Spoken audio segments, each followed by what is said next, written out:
You probably heard Prime Minister Netanyahu's speech to Congress this week when he laid out the just war that Israel is fighting to defend itself, how Israel is defending civilization, how we have our country, the only country in the world that's a Jewish country, and why we have to hold on to it. I think he did a pretty good job.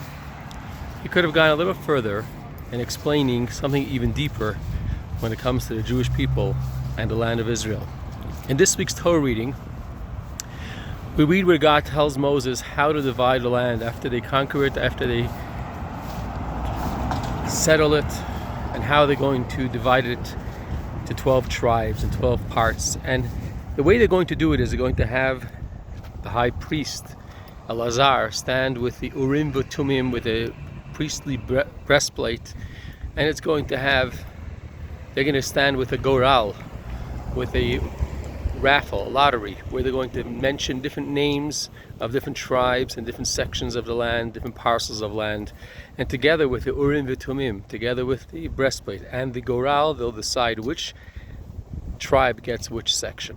Why is it important to have the lottery if we know that there are 12 tribes, we know there are 12 different sections, we have the Urim v'Tumim? What's so special about the goral? The goral, the lottery, is something that supersedes any rationale. When a person can't make a decision, you draw lots.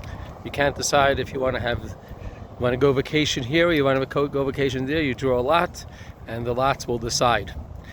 Lots are something that's deep inside us, beyond any rationale. Our relationship with the land of Israel is beyond rationale. It doesn't make sense. It's a gift. It's God's gift to the Jewish people, an eternal bond to eternal people that cannot be severed.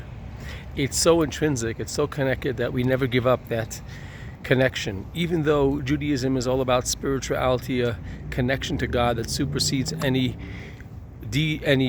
idolatry, any physical imagery, and yet we have something very specific, a specific place in the world that God manifests His holiness and to the Jewish people, a place where our soul shines.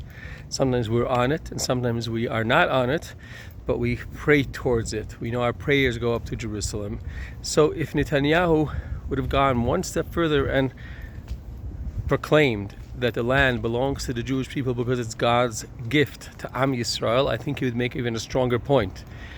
And the world will recognize that as well, because that's really our claim to the land. We've been in other lands for many years, sometimes 1,000 years. Jewish history in Iraq is 1,000 years old. In Poland, perhaps 1,000 years. We never called those places home. We always had one homeland, even when we weren't there. It's a goral. It's intrinsic within our soul. It's our gift from God to the Jewish people. And when we settle it and we're there and we connect to it, we make the world a better place. And the world should see that. May we find our goral, may we find our lottery within us and connect to the land of Israel. And may God show us peace in our time. Shabbat Shalom.